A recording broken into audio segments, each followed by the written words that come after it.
Welcome back to the Bandman's Beyond podcast. If you're new to BAM, we are a team of British East and Southeast Asian creatives who are passionate about entertaining others and uplifting the community. From sharing heartfelt stories to exploring Asian culture and society, we believe in the power of representation and sharing our collective experiences to inspire and empower our community. Our goal is to bring the British Asian community together and bridge the gap with the rest of the world. Hey everyone, I'm Sunny. I'm Nicole. And I'm Sophia. And today's topic is about K-dramas. K-drama. Oh my god, I am obsessed. Like, honestly, I watch so many K-dramas. If you know me, I have a full-on list just to monitor all the dramas that I watch. But what? It's a long one. It's a long one. It was long. Long list. Yeah. Well, going back to the start, first of all, what was the first ever K-drama you girls ever watched? And what year, if you can remember? Okay, I think that I was probably one of the early K-drama watchers. It's actually funny because like I wasn't the one who found K-dramas. It was actually my mom. Like she randomly was like watching. Basically, she was watching like a show, right, on the TV in the living room. And I was like, oh, this looks good. But I didn't realize it was Korean because she was watching like the Vietnamese dub version. And I was like, so, I was like, it's probably Vietnamese, right? And I was like, it's actually quite interesting. And then like later, I found out from my cousin that she's watching the same program or something. And like, it's actually Korean. So my first drama was probably when I was in early secondary. I think it came out in like 2009 or something. Hella early. And then it's called You're Beautiful. And it has Jang Kyung-suk, Park Shin-hye, who's very, very, very popular. Jung Yong-hwa, who's in CM Blue, and Lee Hong-ki, who's from FT Island. So if you guys listen to K-pop or K-rock, I guess, you'll know. How about you, Sunny? Oh my gosh, honestly, I can't even remember like what was my actual like first K-drama because kind of like similar to Soph, I saw my grandmother watch K-drama a lot in this like Filipino kind of like a what's it called, like broadcast network, I don't know. And just like Sophia's mom, it would be like in Tagalog, but I knew that so it was kind of like we were like, I know they're not Filipino, but I couldn't like tell either where it's from. And I don't even know the name. I just know that most of the K-dramas that my grandmother watched, they were more like period pieces. Those were the things that she was kind of into, and I was like, oh, this is cool, this is interesting. But I honestly don't know the name. I just remember being in like kinder 1, kinder 2. I don't know what that equals to in the UK primary school. Oh, you were young. Wait, how old were you in kinder?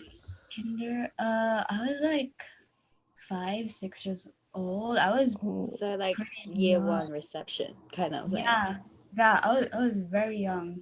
Wow, okay, she beat me. I am not the earliest K-drama watcher here. Yeah, I was very young, but I enjoyed it. Like she would always like watch it. Like I think it would be around afternoon, like 3 p.m. Like that's when 3 p.m. or like around like 8 p.m. in the evening.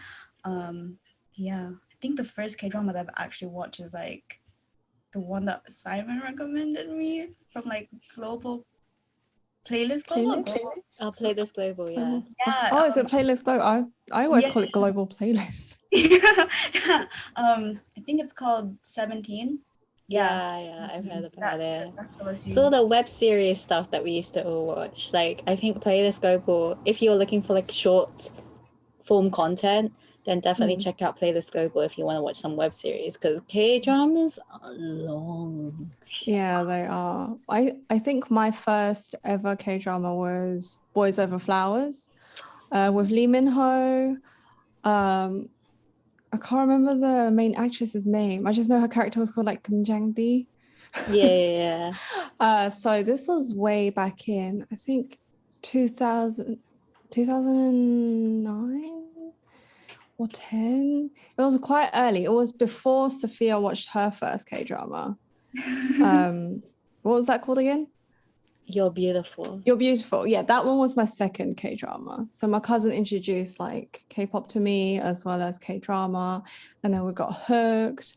And Boys Over Flowers is like ancient now. And I just remember his crazy like seaweed hair or something. And was there like a necklace that they sold? I don't know. I But don't they know. used to have like loads of merchandise, right, for the K-dramas. But then like I think nowadays it's not really a thing anymore. It's more about the music, I would say, and like obviously the K-drama itself. But back then people would like want to buy the plushies that you see in the K-dramas. And Yeah, like the one in You're Beautiful. It's the pig rabbit one. Yeah. Everyone was like, oh, that's so iconic. But oh my god, like I remember looking back at the K-dramas that I'm watching, and I actually tried to rewatch my first K-drama at like maybe like in the last year, and I was like, how did I watch this? Like I don't know how I got through this. But then thinking about it, I guess like back then that was like the fashion, that was the style. So like to that extent, you're probably thinking it's not that cringy worthy. But if I was to watch anything like pre like 20, I'm not even pre like 2015, probably is still, I'd be like wow, this is old. Pre 2010, I don't know. But just the thought of it is like you can really see how far K-drama has like grown, especially for the global market. Like just in general, I guess in Korean culture and the media they produce has grown so much. Like we always talk about like how our first experience was when we got into K-pop or when we got into like these kind of things, and now it's just like super popular worldwide. Yeah. And it used to be so difficult to find K-drama with actual like proper English subtitles, and you would have to wait such a long time. Whereas nowadays, like there's stuff that I've seen from a few years ago that's like now on Netflix. And there are so many streaming websites. Yeah. There are a lot. I remember watching stuff on YouTube at like 480p, 360p. Oh my god, just looking at subs and like going for part 2 of 4 or something. Like yeah. How did we used to watch the quality like that? Oof. I don't know, man. It's true love. True love for K-drama. But I guess moving on, so what would have to be your favorite K-drama then? Well, okay, I'll start because I recently rewatched one of my favorite K-dramas, Scarlet's Heart. Yeah, I just really like the actors and actresses in there. They're all so beautiful. And unfortunately, I think I remembered the ending incorrectly. For some reason, I had in my head, because I watched it when it first came out, so it was like so many years ago. In my head, I had remembered the ending to be kind of, it was sad, but also in a way kind of happy. But maybe I was just delusional when I watched it and I didn't understand it correctly. But I rewatched it, the last episode, literally just 2 days ago, I think. And I cried hard and I was very disappointed with the ending. Like, spoiler alert, it sucks. The ending sucks. Oh no. I don't know. I'm just still very upset over it. Oh my god. I don't remember.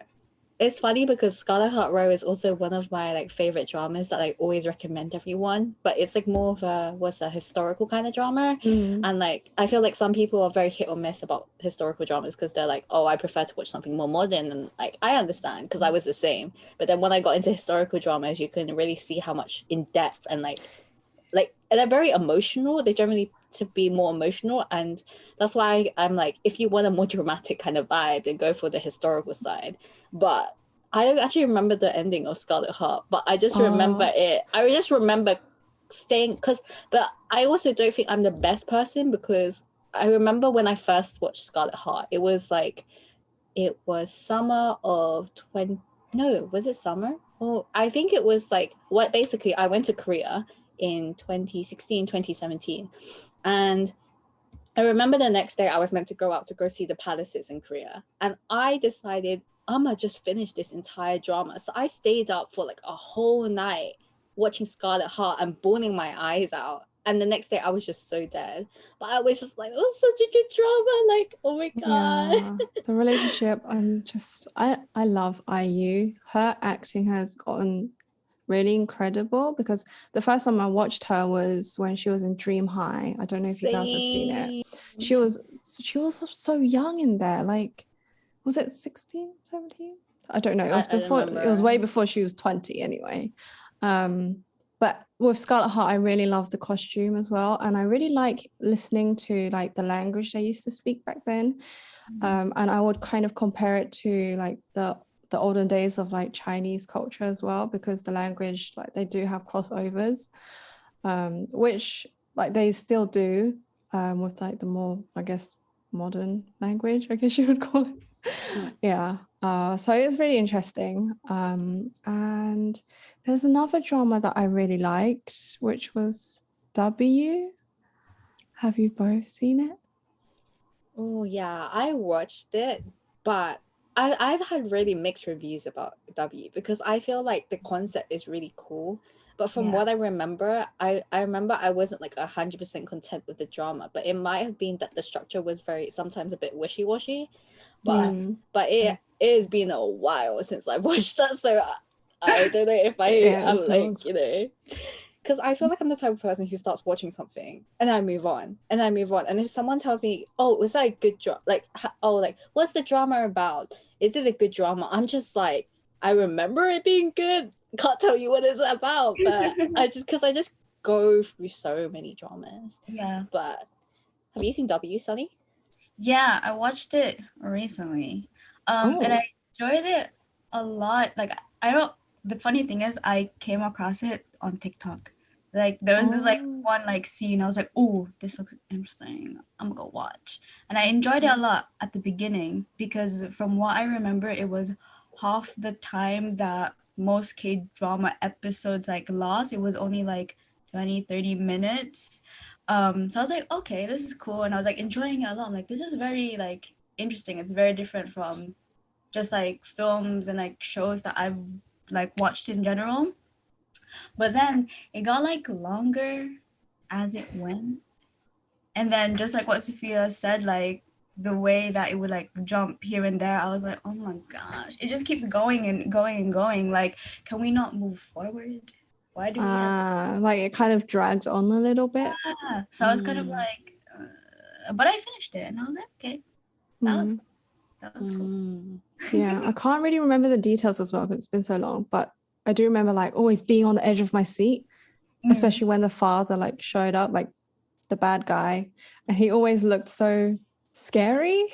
So I wouldn't recommend watching this drama at night, especially if you live by yourself. I think also for me, like I don't know, I've watched so many dramas that I can't really tell like what is my favorite because it really depends on the kind of mood. But I think like for example, if you're looking, I remember recommending Jam recently like some dramas to watch, and she started watching Weightlifting, Kim Bok-joo, and oh my god, I know that she was obsessed with that drama, and I was like, because it's like very like a fluttery kind of like, I don't know, like rom-com kind of vibe, but it's very light-hearted. But I quite like that.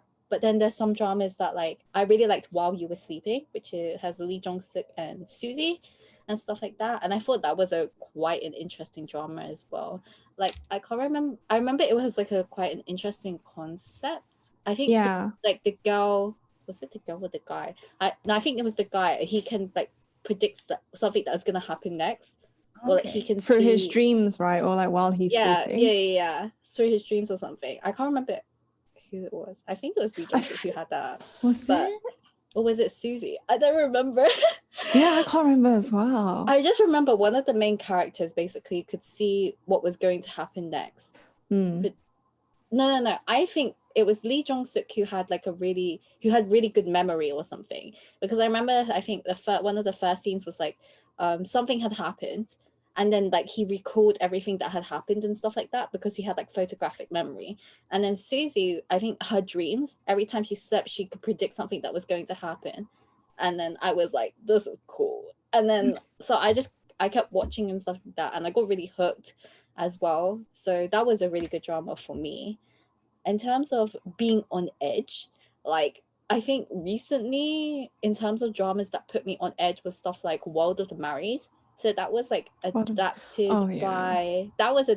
by actually from a British TV show. So I thought that was interesting, but oh my god, every single time the end of the episode. So these episodes were like an hour and a half. I don't know how I got through this, but every single time at the end, I was like, bruh, oh my god, how do we end it like this? I also watched it and it was really long. It took me several months to finish it, I think. And I was very frustrated at this series just because it's kind of like, I mean, as the audience, I'm just sitting here thinking like, really, are all married couples, like, are their relationships really that complicated? Like, that guy's just got some issues and he's obsessive and he needs to chill. Yeah. And he was so arrogant even at the end, like, it was his fault everything happened. Yeah. Trash. I just don't, but it seems to be a really reoccurring theme at the moment of really like, you know, hella dramatic, problematic couple vibes, because like stuff like on top of Wild and Married, there's like Flower of Evil.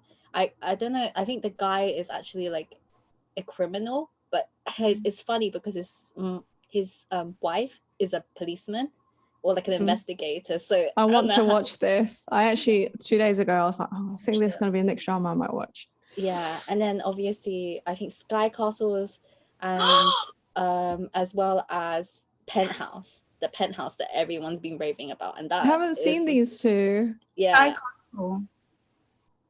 What's it about? So essentially it's about like this rich like families, and they live in this like, is it townhouse? Like townhouse type of like place called Sky Castle. And they're so obsessed with getting their kids into this like medical school. Yeah, like they're just very like obsessed with the like kids education, and it's very interesting because like different families, they have like a different way of kind of like approaching how to like, you know, help their kids like be successful and stuff.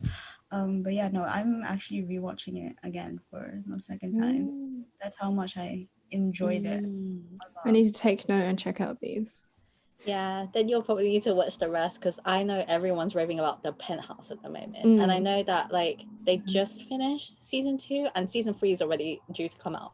Like they had already lined up like 3 seasons already for this series. I was like, damn, they knew that it was gonna be good because they lined up 3 seasons. I haven't watched it yet, but I see it a lot on TikTok and I see a lot of people talk about it. I don't know where to watch it though, because it's not on Netflix. You can watch it on Viki and stuff like that. But if you want to watch it, we can stream it and watch together at some point. Yeah. But yeah. Going back to topic though, I guess what do you guys think is quite different between K-dramas to like, you know, like Western series? Like, what would you say? I would say maybe Korean dramas are a little bit more romanticized and everything is just so like pretty looking. Especially like the ones with like a romantic theme. Yeah. I don't think I watch a lot of No, I do watch some Western series. They're often about like superheroes. Or maybe that's just the type that I watch. That's a very interesting, very good question. I feel like I'm in my freaking seminar right now for screen histories, because we're all about constantly like comparing like different styles, genres, all that fun stuff from different countries. I don't really like watch a lot of TV shows, but I think similar to Nicole, I'd say that with K-dramas, it is more, in a way, aesthetically pleasing, very like watching it with pink tinted rose glasses, right? Yeah. Like Western TV shows. I haven't watched any. I can't even think of one on the top of my head. And obviously the actors and actresses are just way more like perfect looking in K-dramas. Yeah. Just like flawless skin, like beautiful hair. And when they wake up, they have like their kind of no makeup look. And just Oh my god, I have a lot to say about K-dramas. Okay, I don't understand, right, how every single so there's like certain K-drama tropes, and if you've watched a lot of K-dramas, you will realize certain things. So like for example, you know, in like the couples, it's like the wall slam to stop the girl from like, you know, going, or like telling her to not go, or like, you know, the rich guy and the poor woman, but somehow the poor woman has like the latest Samsung phone. And like, and there's just like, I just don't understand, there's so much random flaws in K-drama logic, but at the same time I can't stop watching it. Like it's just like, and also like when the guy like swoops and like catches the girl by her waist, and there's like obviously the sponsorships, right? There's always Subway. Like every episode they'll be eating in Subway. And recently there's like the Korean version of Egg Drop. What's it called? Is it Egg Drop? it is Egg Slut. It's Egg Drop, which is the Korean version of Egg Slut, I think. Oh. Yeah. Like we were like, me and Nicole have been talking about hospital playlist recently, and like the amount of times these people were eating egg drop, I was like, okay, especially the kid. I really want this. I really want this. So I mean, product placement is doing well, but you know, it's clear product placement. Like it's not subtle at all. You They're just know. And like I think also in comparison, I feel like a lot of Western, maybe because you know the kind of the limitations and stuff like that, but in Western I feel like it's sometimes a lot more crude and like more explicit, like even the themes and stuff like that, like you would never see something, or like it's unlikely and uncommon to see something like really, like for example like sexual or like really explicit, or like I don't know. So that's why I feel like it's different, but I do feel like there is a lot of pressure also because like, you know, this sort of standard that is made of like K-drama guys and females and stuff like that, because then they're like, people do have this sort of image that like, you know, Korean guys are perfect. They're really not. It's just a K-drama that makes it seem like no one's like, perfect. Like, you know, this magical guy happens to be like good fashion sense and everything and stuff like that. I got it all, and I'm like, okay. Yeah. And also like, even if the characters or the families in the K-drama are poor, like dirt poor, they don't look scrubby at all. Like they look pretty decent, you know, and well, beautiful even, and they still have good skin. Surely if you were dirt poor and like, you know, just suffering, you wouldn't really be able to buy skincare and just keep it up. And I mean, I guess Korean genes possibly, but there's also kissing scenes. Why can't they just kiss properly? I think maybe in the more recent K-dramas they have better kissing scenes, whereas before they would literally, it wouldn't even be lip on lip. I think it'll be like lip on upper lip, like the philtrum or something, or like on the side of your face, and just they would just hold it there. There'd be absolutely no movement, and maybe they'll like move their head around a bit and it'll be like a faraway shot. Oh my god. I remember like back when I first started watching K-dramas, like for example like Park Shin-hye, she's so known for her kissing, because everyone was like, why does she not? Also the thing, right, you know, if you kiss someone, right, you would normally like close your eyes and kiss, but there's just her like with her eyes wide open like kissing, and I'm like, this looks so awkward, like I don't understand. Yeah, so but I definitely think it's a lot better now, but I think sometimes because I'm so used to how K-dramas were, that I get shocked when people were like properly kissing, like, you know, properly making out, and I'm like, this kind of makes me uncomfortable. I don't know what to feel. I did not sign up for this. honestly. Yeah, I think it's kind of like you could probably get away without feeling uncomfortable with like the romantic scenes, like kissing scenes and stuff. In K-dramas, you can just get away with watching that with your family. Whereas like if it was a Western series and they had those kind of scenes, you'd be so awkward. I wouldn't watch Western series with my family. Yeah. But actually, I also wanted to ask you, what is the most recent K-drama you watched? Or is there any that you're planning to watch as well? Most recent? Hospital Playlist 2 is coming out soon. So I'm planning to watch that because I really like the first season. Recently rewatched Scarlet Heart. Finally finished World of the Married. Is that what it's called? Something about married. Yeah. World of something. But I think I've kind of been off of K-drama in the more recent years just because I've not really had the time to watch them. But I kind of feel like rewatching Weightlifting Fairy as well, Kim Bok-joo, just because I love the main character's relationship, and they dated in real life. I was really gutted when the news like broke out that they split up. Yeah, I always find it interesting whenever they announce like couples like that are dating in real life. For example, if you guys have heard of Crash Landing on You, like the main couple, they're dating. They got announced like from Dispatch like on New Year. And if you guys don't know what Dispatch is, it's like a really like well-known Korean media platform, and they're really known for like leaking the really like scandals. And there's always like a really like, you know, every new year of they'll always release some like really big scandal or like new news of couples and stuff like that. So I always find it so I don't even care for this kind of thing because I'm not that into it anymore, but I just find it funny whenever it gets revealed because it's just, I guess, iconic. Yeah, it's like the song couple from Descendants of the Sun. They got married and then they split up. Yeah, I watched Descendants of the Sun after they split, so that was an interesting kind of approach.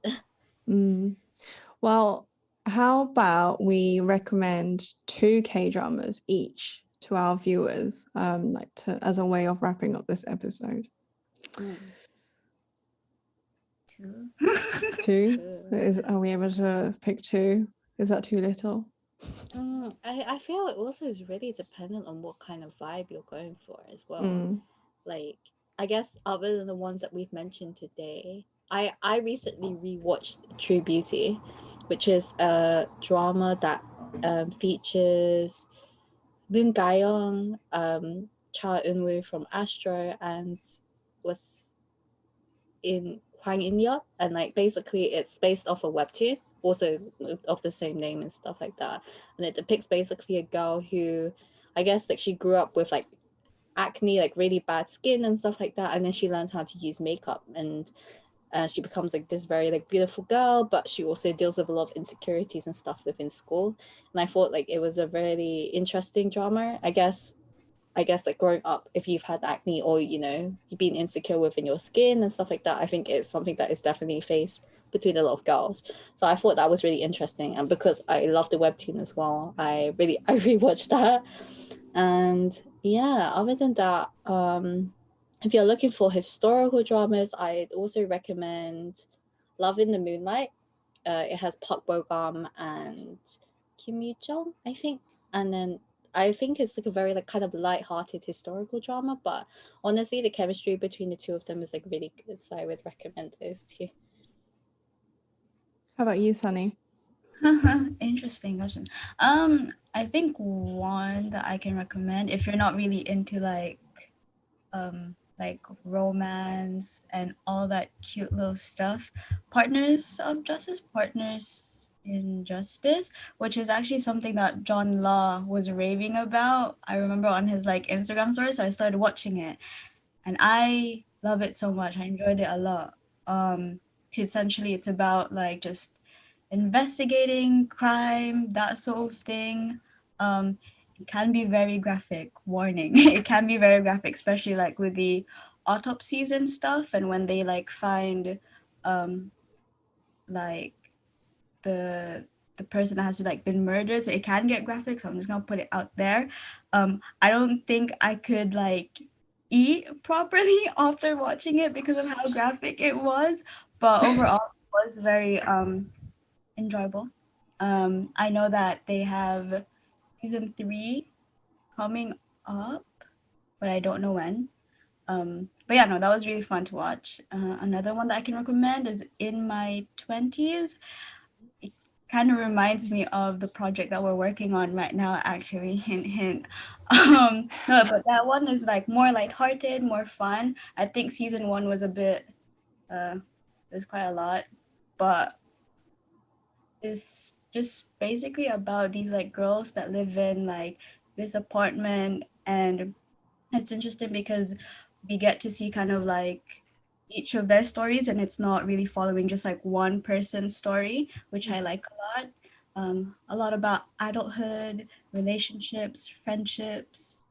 I can relate to that a lot because I'm getting closer to hitting 20. So yeah, no, it's an enjoyable one, a hard one. Yeah, I remember watching in my 20s as well. It's called Age of Youth as well, in case you guys are looking for its alternative name. But yeah, definitely, that was definitely a really interesting drama for me. Kind of to see different friendships, and also every single person, even though they live together, they all have very different personalities and lives. And it's kind of, it's like thinking about, like, if you went to uni and then you just end up in like dorming all together, for example, but everyone is coming from different backgrounds and whatnot and stuff like that. So definitely an interesting drama to watch. Oh, there are so many K-dramas to put on my list now that I need to watch. For me, I would have to bring up Hospital Playlist again, just because this K-drama really stands out in the sense that it has 5 main characters, and they kind of, I feel like they get featured.